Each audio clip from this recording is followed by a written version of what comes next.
Mi hija se fue y la casa cambió.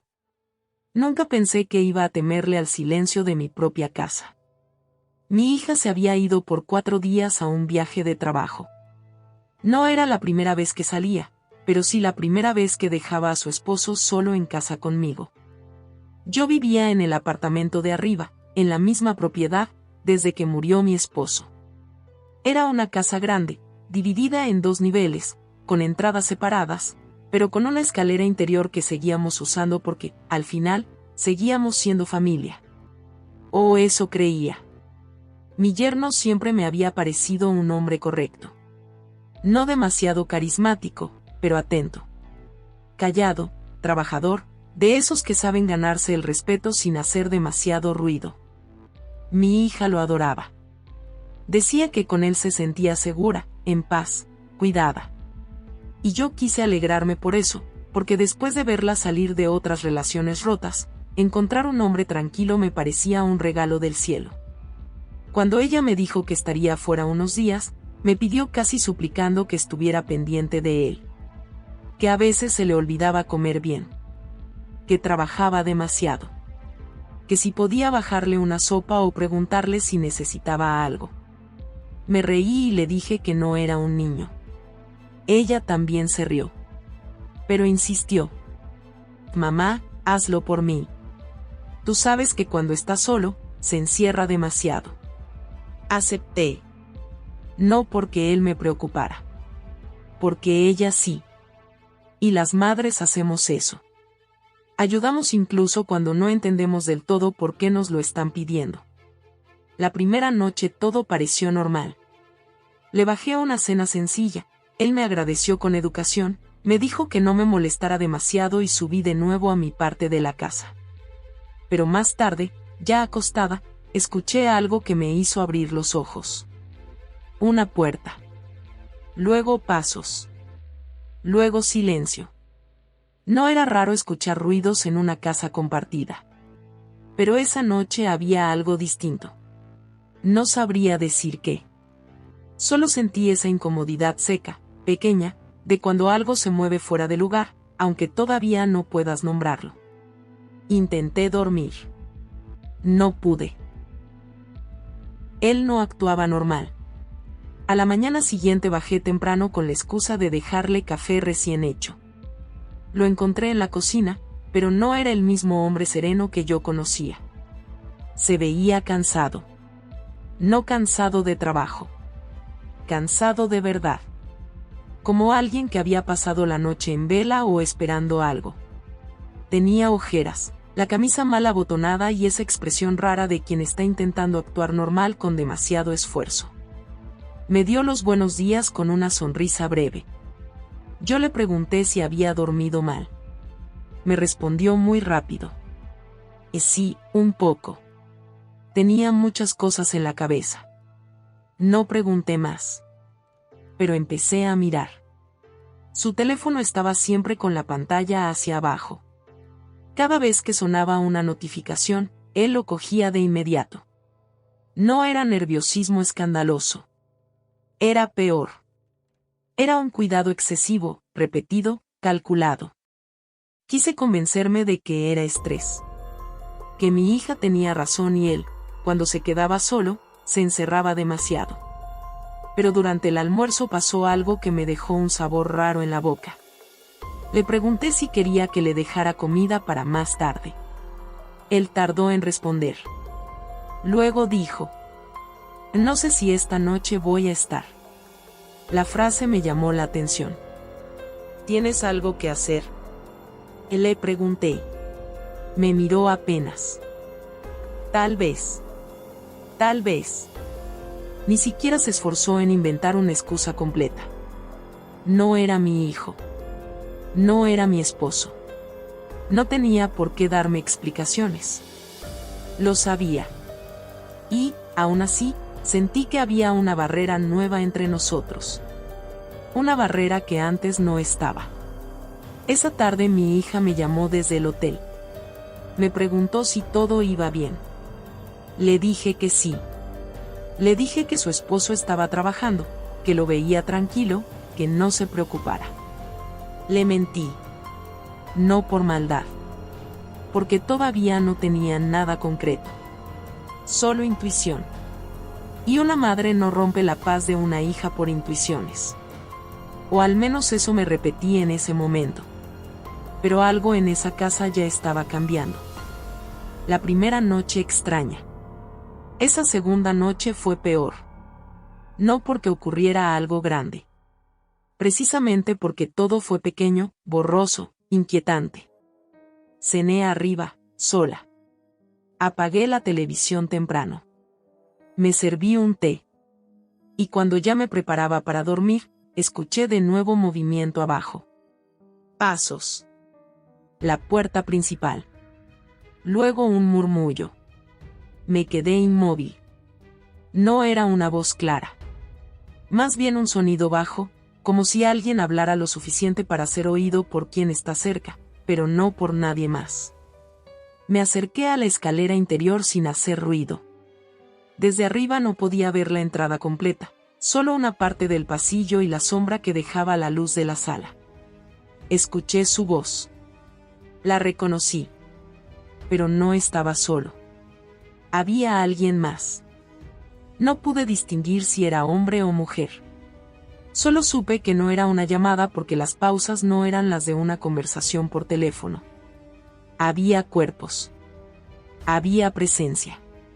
Sentí una incomodidad instantánea. No bajé. No dije nada. No porque no quisiera.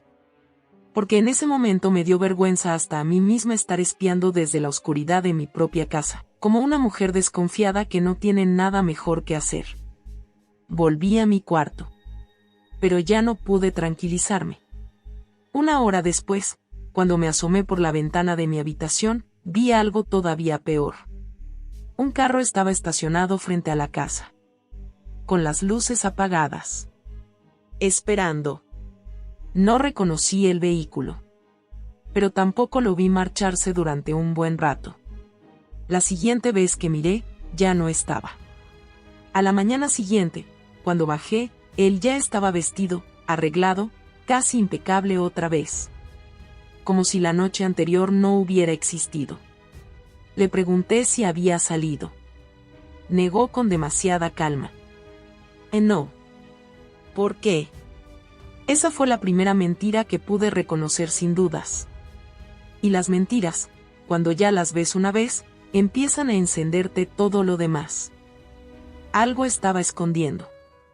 A partir de ese momento empecé a notar cosas que antes tal vez habría dejado pasar. Pequeños detalles. Migajas. Pero cuando una mentira empieza a olerse, todo se convierte en pista. Encontré una copa en el lavaplatos que yo no había usado. Una fragancia distinta en la sala, dulce, ajena, femenina. Una servilleta arrugada en la basura con un tono de labial muy suave. Quise pensar que estaba sacando conclusiones de la nada. Que tal vez mi hija la había dejado días antes. Que la copa era de una visita antigua. Que el perfume venía de la ropa de alguien que pasó rápido. Pero entonces recordé la voz. El carro. La mentira de la salida. Y ya nada parecía inocente. Ese mismo día, mientras él se duchaba, la pantalla de su teléfono se encendió sobre la mesa del comedor. No pensaba tocarlo. No pensaba hacerlo. Pero vi una palabra que me dejó helada. Llegué bien. Solo eso. Sin nombre visible. Sin contexto. Pero suficiente. No era un mensaje de trabajo. No era un mensaje de rutina. Era el tipo de frase que se manda después de un encuentro, después de una visita, después de haber compartido un espacio que debe permanecer en silencio. Aparté la vista enseguida. Sentí una culpa extraña. No por él. Por mi hija. Por darme cuenta de que estaba empezando a sospechar de su matrimonio mientras ella, a kilómetros de distancia, confiaba plenamente en nosotros dos. En mí. En él. En la casa que ella creía segura. Esa tarde llamé a una amiga y casi le conté lo que estaba pasando. Pero me frené. ¿Qué iba a decirle? ¿Qué había oído una voz y visto una copa? ¿Qué intuía algo raro? ¿Que el esposo de mi hija me estaba mintiendo en mi propia casa? No. Todavía necesitaba algo más. Algo que no fuera solo esa sensación de que el aire se había vuelto turbio. Y esa prueba llegó antes de lo que imaginé. La mujer que no debía estar allí. La tercera noche, cerca de las 11, escuché el timbre. No uno largo. Uno corto. Casi discreto. Yo ya estaba despierta.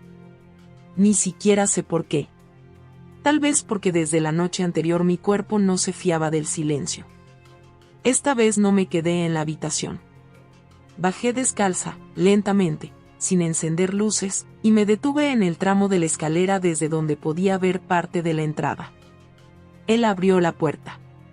Y vi claramente que dejaba pasar a una mujer. No era una desconocida. Ese fue el golpe. No una sombra. No una silueta cualquiera. Una mujer que yo conocía. Una mujer que había estado sentada en mi mesa. Una mujer que había abrazado a mi hija. Una mujer casada. La esposa de un amigo cercano de ellos. Sentí que algo dentro de mí se partía en dos. No por lo que estaba viendo exactamente, porque no vi más que su entrada, su cercanía, la forma en que él se apartó para dejarla pasar con demasiada naturalidad. Fue peor que eso. Fue el significado. La suciedad del significado. No era un error aislado. No era una tentación repentina. Era una traición instalada dentro del mismo círculo donde todos fingían confianza. Me quedé quieta, con una mano en la baranda para no caerme. Ellos no me vieron. Subieron el volumen de la televisión unos minutos después, como quien intenta cubrir el resto del mundo. Yo seguía allí, congelada, sintiendo como la rabia y la humillación me llenaban el cuerpo. Quise bajar. Encender todas las luces. Llamar a mi hija en ese instante. Arrastrar a esa mujer fuera de mi casa. Pero no lo hice. Y durante mucho tiempo me odié por no hacerlo. Solo me quedé en la escalera, escuchando el sonido amortiguado de sus voces, la risa breve de ella, el silencio entre una frase y otra. La casa de mi hija. Su esposo. Su confianza. Y yo en medio, sabiendo algo que iba a destruirla. Mi hija me llamó mientras la traicionaban. Lo peor de esa noche no fue ver entrar a esa mujer. Fue que, mientras ellos estaban abajo, mi hija me llamó. El teléfono vibró en mi mano y casi se me cae. Miré la pantalla. Era ella. Mi niña. Mi hija confiada, cansada, lejos de casa, creyendo que todo seguía igual. Contesté como pude. Me preguntó si yo seguía despierta. Me preguntó si su esposo había cenado. Me preguntó si lo veía bien. Tuve que apoyar la espalda contra la pared para no romperme ahí mismo. Le dije que sí. Que todo estaba tranquilo. Que no se preocupara. Y mientras le mentía, podía escuchar la televisión abajo, demasiado alta, como una burla. Ella me dijo que lo extrañaba. Que tenía ganas de volver. Que sentía raro estar lejos. Y yo solo pensaba en la mujer que acababa de entrar a su casa. A su casa. A su matrimonio. A su lugar. No sé cómo logré mantener la voz firme. Cuando colgué, sentí un asco profundo hacia mí misma. No por haberla protegido unos minutos más. Por haber tenido que cargar sola con esa verdad mientras ellos seguían ahí abajo, moviéndose dentro de la mentira como si nada. Esa madrugada no dormí. Me quedé sentada en la sala de arriba, con la luz apagada, oyendo cada mínimo ruido, cada paso, cada puerta que se abría y cerraba. No hubo escándalo. No hubo una escena que yo pudiera señalar como prueba absoluta. Y quizás eso fue todavía peor. Porque la traición más sucia no siempre grita. A veces se mueve en voz baja. A veces entra descalza a una casa ajena. A veces se sienta en una sala familiar mientras la esposa está a cientos de kilómetros creyendo que su vida sigue intacta. Cuando la mujer se fue, yo escuché la puerta. Luego el carro. Luego silencio. Y en ese silencio supe que ya nada en esa familia iba a volver a ser lo mismo. Él me mintió en la cara. A la mañana siguiente bajé con el cuerpo entumecido. No quería verlo. No quería hablar. No quería escuchar ninguna versión. Pero tenía que hacerlo. Estaba preparando café como si fuera un día cualquiera. Eso me dio ganas de gritar. La normalidad siempre resulta obscena después de una traición. Me preguntó si había dormido bien. No respondí de inmediato. Solo lo miré. Y luego le pregunté si la esposa de su amigo había estado allí la noche anterior. No esperaba que confesara. Pero sí esperaba, al menos, una grieta. Una culpa visible. Un tartamudeo. Algo. No me dio nada. Frunció apenas el ceño, como si yo hubiera dicho una locura. Y me respondió con una serenidad que todavía hoy me da escalofríos. No sé de qué hablas. Eso fue lo que me quebró de verdad. No la visita. No la sospecha. La facilidad con la que me mintió. En mi cara. En la casa de mi hija. Sabiendo que yo lo había visto. Sabiendo que yo ya estaba al borde del abismo. Le dije que no me tratara como si fuera idiota. Él dejó la taza sobre la mesa. Entonces cambió un poco la expresión. Solo un poco. Lo suficiente para dejar de fingir desconcierto, pero no lo bastante para mostrar vergüenza. Me dijo que las cosas no eran como parecían. La frase más cobarde que existe. Le pregunté si de verdad pensaba que eso mejoraba algo. No respondió. Lo vi cansado, sí. Pero no destruido. No arrepentido. Acorralado. Y descubrí algo que duele muchísimo. A veces una sigue buscando humanidad en quien traiciona a alguien que amas, y lo único que encuentra es cálculo. Le dije que mi hija volvería en 2 días. Y que si él no hablaba antes, lo haría yo. Ahí sí lo vi tensarse de verdad. No por lo que había hecho. Por perder el control del tiempo. La verdad no venía sola. Pensé que lo peor ya había pasado. Me equivoqué. Porque después de que lo enfrenté, creí que al menos se quedaría callado, o que intentaría explicarse, o que desaparecería unas horas para pensar qué hacer. Pero no. Ese mismo día, cerca del mediodía, alguien tocó a mi puerta. Era ella. La mujer. La esposa del amigo. La vi desde el otro lado del vidrio y sentí un mareo tan fuerte que tuve que apoyarme en la pared. No tenía derecho a estar allí. No después de la noche anterior. No después de lo que estaba haciendo. Y sin embargo, ahí estaba, con los ojos hinchados y la cara más pálida de lo normal. Abrí. No porque quisiera. Porque necesitaba saber qué podía ser peor que eso. Entró apenas. Ni siquiera se sentó. Me dijo, con la voz quebrada, que no venía a justificarse. Que venía porque ya no podía seguir así. Que había intentado alejarse. Que llevaba meses atrapada en algo que también le estaba destruyendo. No sentí compasión. No en ese momento. Le pregunté si tenía idea de lo que le estaba haciendo a mi hija. Bajó la cabeza y lloró. Dijo que sí. Dijo que al principio pensó que sería una tontería pasajera. Que él le había dicho que el matrimonio ya estaba roto. Que vivían por costumbre. Que mi hija era fría. Que todo estaba muerto entre ellos. Las mentiras típicas. Las mismas que tantos hombres usan para abrir una puerta que no deberían tocar. Pero luego dijo algo que hizo que la historia se ensuciara todavía más. No había empezado hace unos meses. Llevaba más de 1 año. Más de 1 año. Mi hija durmiendo con él. Mi hija construyendo vida con él. Mi hija confiando en sus amigos, en su entorno, en la gente que los rodeaba. Y él sosteniendo esa doble vida dentro del mismo círculo donde todos convivían. Le pregunté si su esposo lo sabía. Y me dijo que no. Entonces entendí que no solo estaban rompiendo un matrimonio. Estaban a punto de destruir 2 hogares al mismo tiempo. Mi hija volvió a una casa que ya no existía. Los 2 días que faltaban para que mi hija regresara fueron insoportables. No hablé con ella más de lo necesario. No porque no quisiera.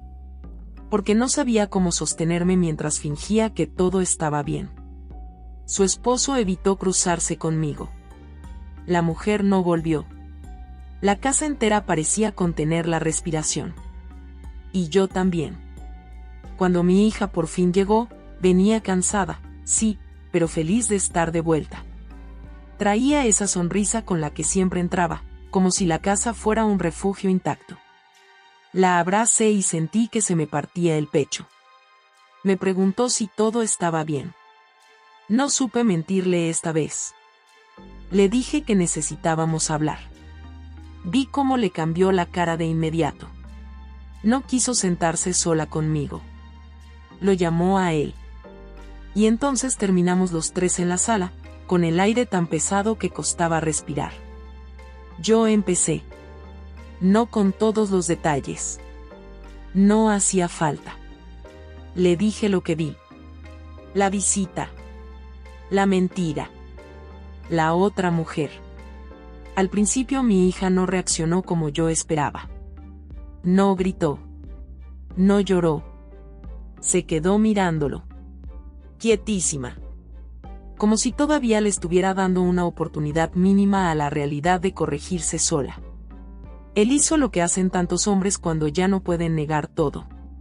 Aceptó solo la parte que sabía imposible de ocultar. Sí, había pasado algo. Sí, estaba confundido. Sí, había sido un error. Un error. Mi hija soltó una risa tan pequeña y tan rota que todavía la escucho a veces en la cabeza. Le preguntó cuánto tiempo. Y esta vez él no pudo mentir. Cuando dijo que llevaba más de 1 año, vi como algo se apagó dentro de ella. No un grito. No una escena.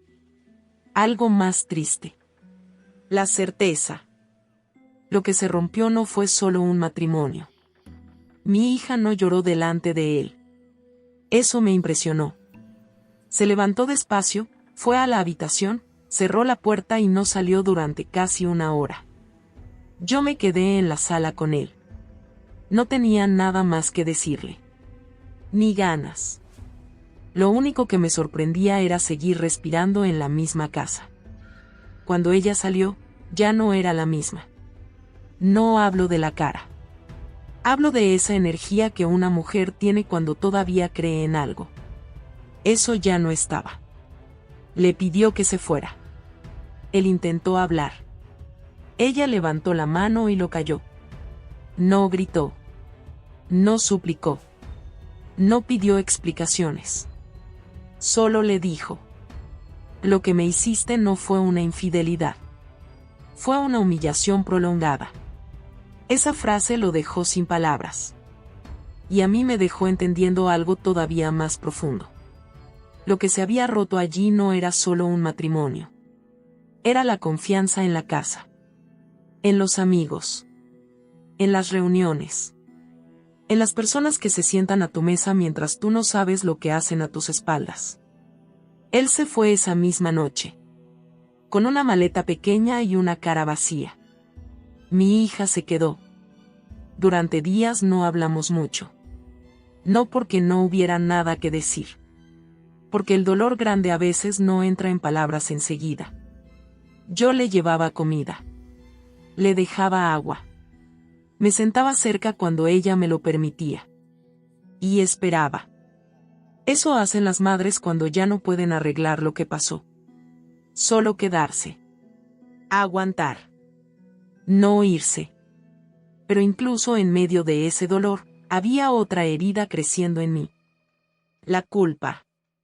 Porque una parte de mí seguía repitiendo que si yo hubiera bajado antes, Si hubiera hablado antes, si hubiera roto la puerta del engaño en el primer segundo, quizás ella habría sufrido menos. Tardé mucho en entender que no. La culpa nunca fue mía. Ni de ella. La culpa era de quienes decidieron sostener una mentira dentro de la confianza de una familia. Después del derrumbe, los meses siguientes fueron duros. Mi hija dejó de reír como antes. Comía poco. Dormía peor. A veces se quedaba mirando el vacío durante tanto tiempo que me daban ganas de romper algo solo para devolverla al presente. Él intentó volver. Llamó. Escribió. Pidió hablar. Mandó mensajes larguísimos donde decía que se había perdido, que no quiso hacer tanto daño, que había estado confundido, que todavía la amaba. Yo no respondí nunca. Mi hija tampoco. La otra mujer desapareció del mapa social de todos. Su propio esposo terminó enterándose tiempo después, y con eso se rompió la otra casa también. La noticia cayó sobre el círculo de amigos como una bomba sucia. Nadie sabía dónde meterse. De pronto todas las cenas recordadas, todos los paseos, todos los brindis se vieron distintos. Así son las traiciones verdaderas. No destruyen solo el vínculo principal. Contaminan todo alrededor. Mi hija un día me dijo algo que todavía me persigue. Mamá, lo peor no es que me haya engañado. Lo peor es pensar cuántas veces estuve feliz en medio de una mentira y no lo sabía. Eso fue exactamente. La felicidad vista en retrospectiva como una habitación adulterada. Y ahí entendí que lo que intentamos reconstruir después de algo así no es solo la confianza en otra persona. Es la memoria. Porque hasta los recuerdos te quedan sospechosos. Pero poco a poco, muy poco a poco, empezó a volver a ella algo que yo pensé que había perdido por completo. No la alegría. Todavía no. La dignidad. Esa quietud nueva de quien ya no quiere respuestas, solo distancia. Esa claridad fría que llega después de llorarlo todo. Esa versión de una mujer que ya no se arrodilla ante una explicación tardía. Y yo, al verla así, entendí que aunque aquella noche había destruido una parte de nuestra familia, también había arrancado una mentira que llevaba demasiado tiempo ocupando espacio. A veces la verdad no salva nada. Pero sí deja de pudrirlo todo desde dentro. Nadie imagina cómo se rompe una familia. Hoy, cuando recuerdo esos días, no pienso primero en la mujer entrando a escondidas. Ni en la mentira de él. Ni en la confesión. Pienso en la llamada de mi hija mientras todo ocurría abajo. Pienso en su voz confiada. En cómo me dijo que lo extrañaba. En cómo yo tuve que tragarme la verdad unos minutos más para no destruírsela por teléfono. Eso fue lo que más me dejó marca. Entender que una familia puede romperse mientras todavía cree que está intacta. Nadie imagina eso cuando mira una casa desde afuera. Nadie imagina lo que se cocina en silencio detrás de una puerta cerrada. Nadie imagina lo que una madre es capaz de soportar callada por unas horas cuando sabe que, en cuanto hable, le va a cambiar la vida a su hija para siempre. Lo que pasó con mi yerno mientras mi hija no estaba no solo destrozó un matrimonio. Me obligó a mirar de frente a algo que yo también necesitaba aprender. Que a veces el amor no está en proteger una apariencia. Está en atreverse a romperla. Si esta historia te impactó, suscríbete a Voces de la Traición para seguir escuchando historias de secretos, engaños y verdades que destruyen familias. Dale like al video para apoyar el canal. Y déjame un comentario contándome qué te dolió más. Que él traicionara a mi hija en su propia casa, o que todo ocurriera mientras ella seguía confiando en nosotros. Porque hay traiciones que no hacen ruido al entrar. Pero cuando salen a la luz, ya cambiaron a toda la familia.